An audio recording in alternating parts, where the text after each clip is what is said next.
Cool kids! I'm very excited to present to you the following presentation of silver coins around the world. Yes, that's right, folks. We're back at it again. The studio is open and the team is writing, meaning I'm just making stuff up off the cuff. And we are setting up elaborate displays ready for your viewing pleasure. Are you ready, cool kids? Because I'm ready. We're going on a safari. Although it's not in Africa this time. We've done a lot of Africa recently, but no. We're going to go way off to Southeast Asia. Eva, come here. Yeah. And Eva's coming with us, as she often does. Yeah. And the music is a clue where we're going. Yeah, we're going on an adventure, a journey. Ooh. Yeah, a stupendous odyssey of oddity and enormity. So, strap in, because here it goes. Now guys, I got full disclosure here. We were doing Morocco earlier. I gotta show you guys, I got a couple more coins from Morocco real quick that I think are actually cooler than the ones I showed you before. So, yeah, just gonna show them off real quick, you know. Full disclosure, I want you guys to see all the goodies. Yeah, and these were pretty near melt, so really near melt actually, and that's always nice to get cool Moroccan coins near melt. I'm not just buying overpriced world coins. I'm also buying reasonably priced world coins. A couple other changes when I do my final album video. This is going to be our Burkina Faso coin. One of these, yeah, Alta Volta is the old name, the former nation in the territory now called Burkina Faso. So we're gonna go with that coin because that way I don't have to worry about accommodating that giant box on that sacred crocodile coin, and that can just go in the, you know, safe deposit box with the other semi-numismatic stuff. All right, now what else we got here? Ooh, we had some new stuff from Panama, but we're not doing Panama. We already did Panama, right? We're going to Southeast Asia, like I said. So let's get right to it because we've yacked long enough. We're going, believe it or not, to the Philippines. Yes, here we go. So I got a lot of stuff from the Philippines. Like, so much stuff.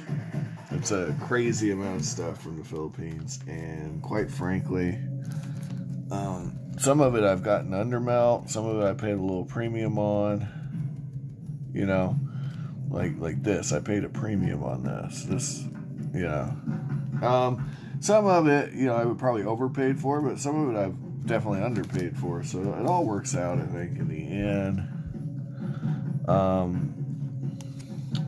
I like the Philippines coins. I think they're really neat, and I'm not the only one who feels that way. The Philippines was under the rule of Spanish for a very long time, and then became a U.S. protectorate, or territory, protectorate. These are miniatures I've sculpted myself, in case you're wondering why they're out there. Yep. This was the first thing I ever sculpted, actually, right here. That was human size, anyway. All right. Well, that scale, 28 millimeter scale. Anyway.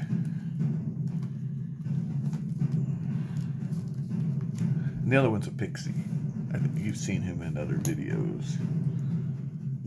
I haven't glued him in place or nothing, but is. Ooh.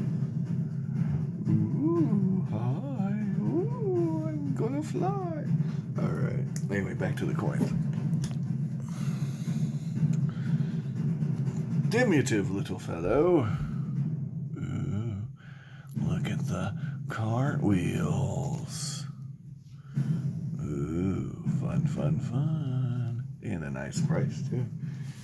Alright. Anyway, it's just like Panama. If I tried to show you every damn coin, we'd be here all day.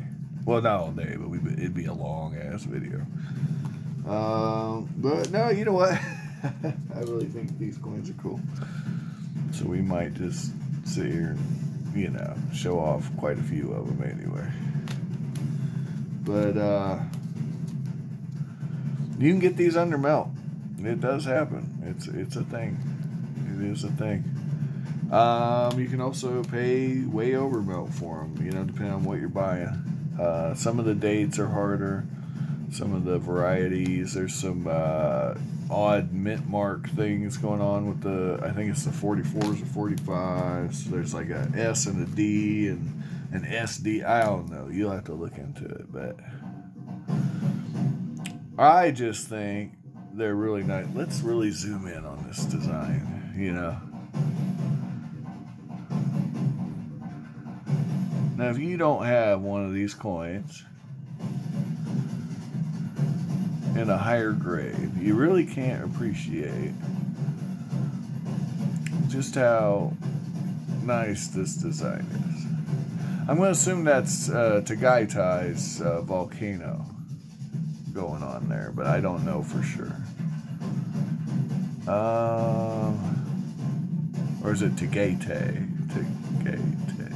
I could be saying, I don't know. It's something like that.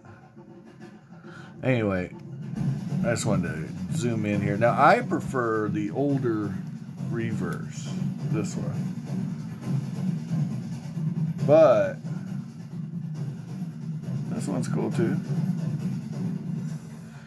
You know, these coins are, for the most part, and there have been exceptions, most of these coins are 75% silver.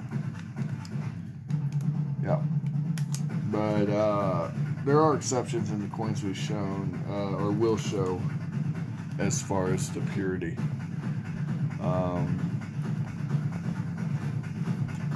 Now the whole system, if I remember right, was based on an imaginary gold coin. I can't remember if it was 10 pesos. I think it was 10 pesos. That was never actually produced.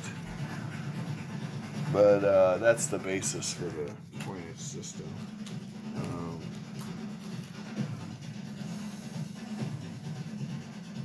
Which is neat. So, you know what?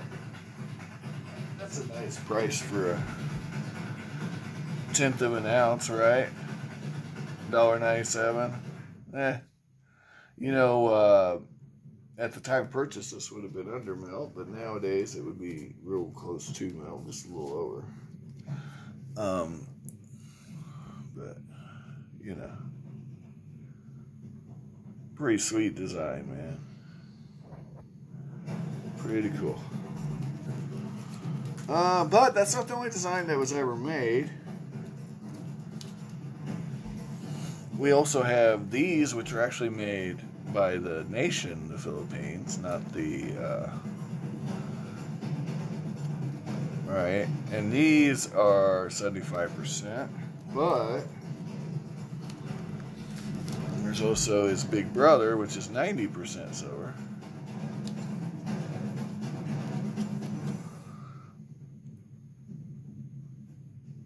Yeah, so there's that. This one's got some toning on it. Let's check that out. You know, the camera never quite catches the toning quite as well as the eye. I've often noticed that. I don't know if you guys have noticed that, but let me see if we can maybe get it to... But yeah, it's got some good toning on it. You just can't tell in this. Well, kind of there you can tell the toning. But Yeah, it's got some nice toning on it. It costs $3.75, which, you know, for a quarter ounce roughly, right? So that's undermelt. That's undermelt. So I like that. All right, and then you'll get into the bigger coins. We just saw a peso. Here's a peso. I don't want to go on for hours and hours. I got quite a few of these. These have a premium on them. You're not going to typically find them anywhere near melt, unfortunately, on the pesos. But and the 10 centavos tend to be expensive too, but the 20 centavos, I mean, I just got oodles of these, and the vast majority are under melt or really close to it. So this one was $2.50. Let's do the math. Never mind, that's $25 an ounce. So that, I may have bought this while silver was up at $25 an ounce though, right? So, yeah. Even still, they're cool. But not all coins from the Philippines are made by the U.S. So as we've shown, some are made by the Philippines. There are silver issues from the Philippine government, but here's a Spanish coin. And the Spanish coins are often pretty rare if it's from the Philippines. If it's got the Manila Mint mark, let me see if it's on here. You know, if you find some of the rarest mint marks on Spanish coins are from the Philippines. Puerto Rico's really rare. The Puerto Rican stuff's really rare, but the Philippine stuff can be rare too. So if you see that, check it out. Here's another one. So yeah, you want to check these out. See what you got.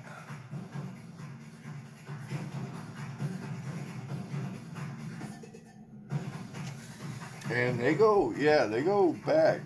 There's some really rare Spanish issues from the Philippines. Truly hard to find. And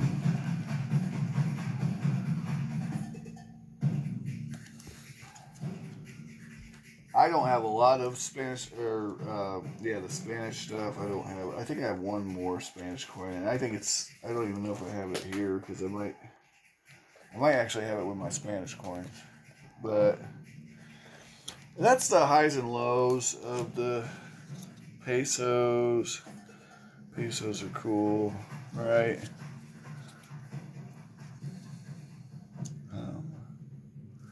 And you know, these tend to carry a premium, even circulated ones like these. I'm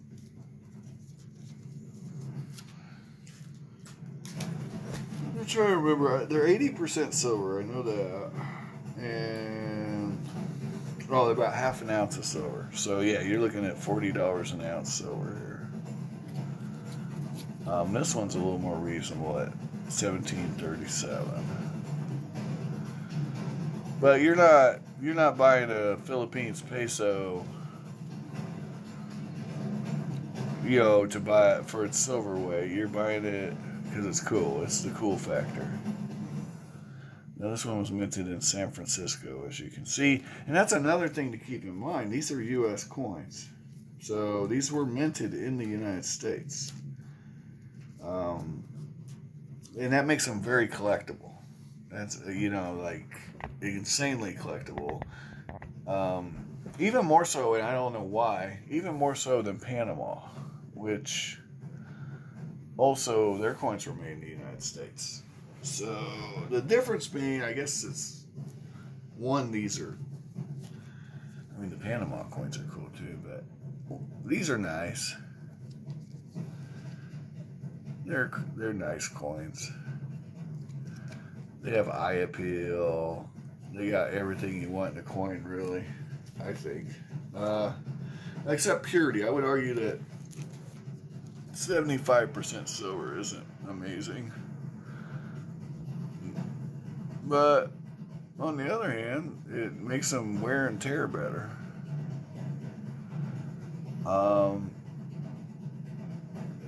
So pros and cons. Pros, they're made in the U.S. Mint. They're highly collectible.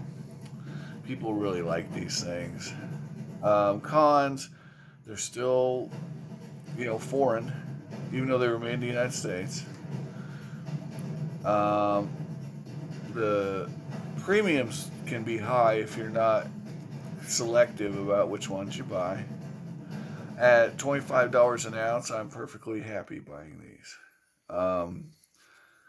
If you're not happy buying, these at $25 an ounce, I understand.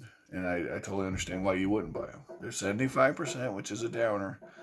But it's about a tenth of an ounce. So 10 of these is about an ounce. It's 0.9650. So, you can actually get really close to an ounce at what? Two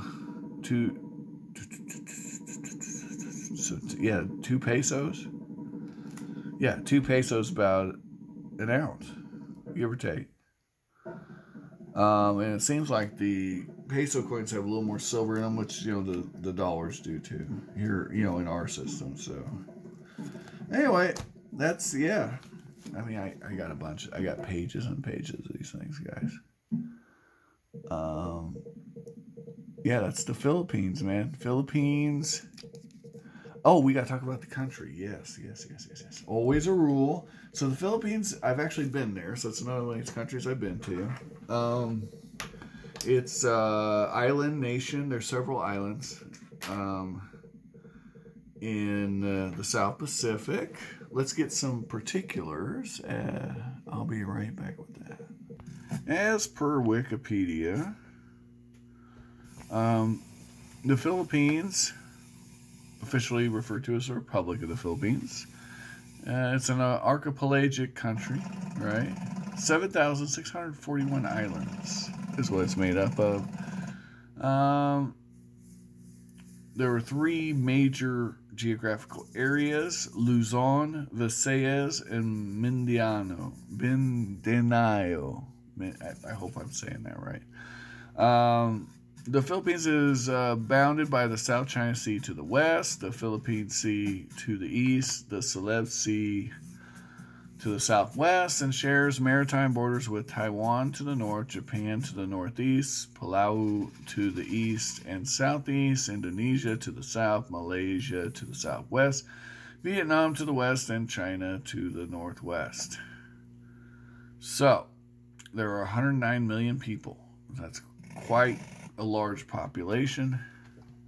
13th most populous nation on earth. Diverse ethnic groups. I mean, you got a lot of islands over a large area, and we're not going to get into all that. So,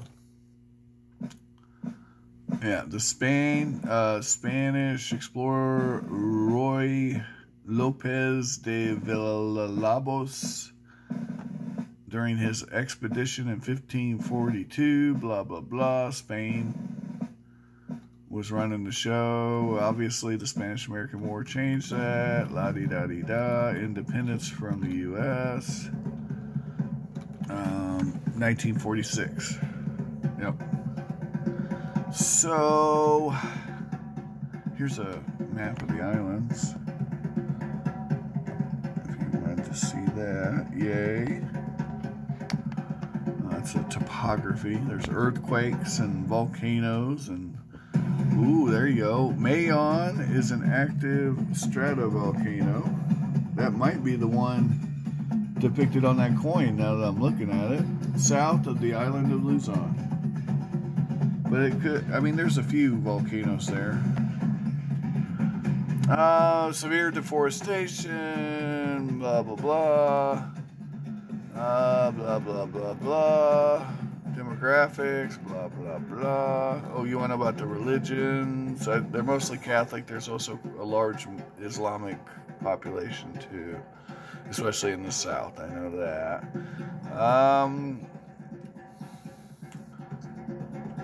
Various tribes, various groups, various peoples doing various things. There's several languages, Tagalog being the most predominant, especially on Luzon, but there's plenty of other languages and dialects, and it's not a homogenous group by any chance. They got good chicken. Go to, the Inasal chicken, man. There's some others too. Yeah, go on. HIV positive rates. Well, I guess they're up. That sucks. Education, blah. I went to economic. Here we go. The Philippines economy produced an estimated gross domestic product of $367.4 billion. Now, I want you to think about that in scale, though. You're talking about 109 million people, right? So, one of the most populous nations on Earth, top 20 most populous nations on Earth, and there are people with more money than the whole country, I believe. Let's check that out. Let's see what the richest person on Earth net worth is.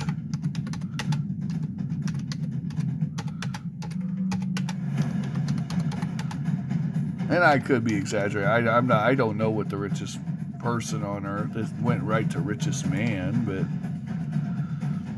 okay, no. The richest person is Elon Musk. I can't believe that.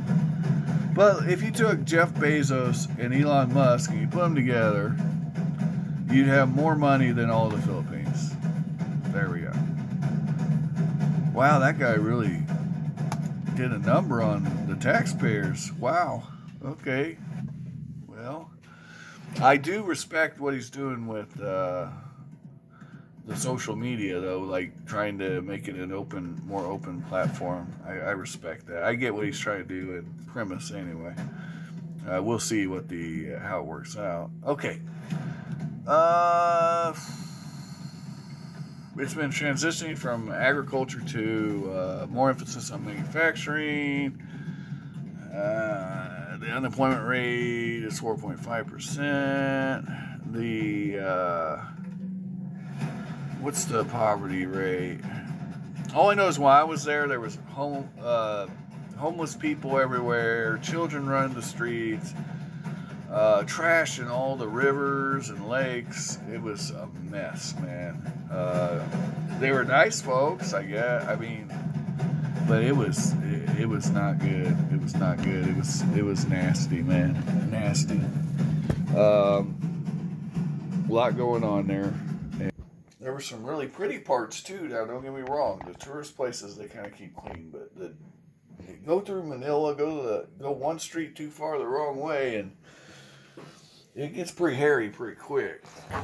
All right. Well, there's that. I'm going to end the video there. Thanks for watching. Have an amazing day. I'm glad you came out to see me today, and I hope you find all the collectibles of your dreams while you're awake. Like, share, and subscribe.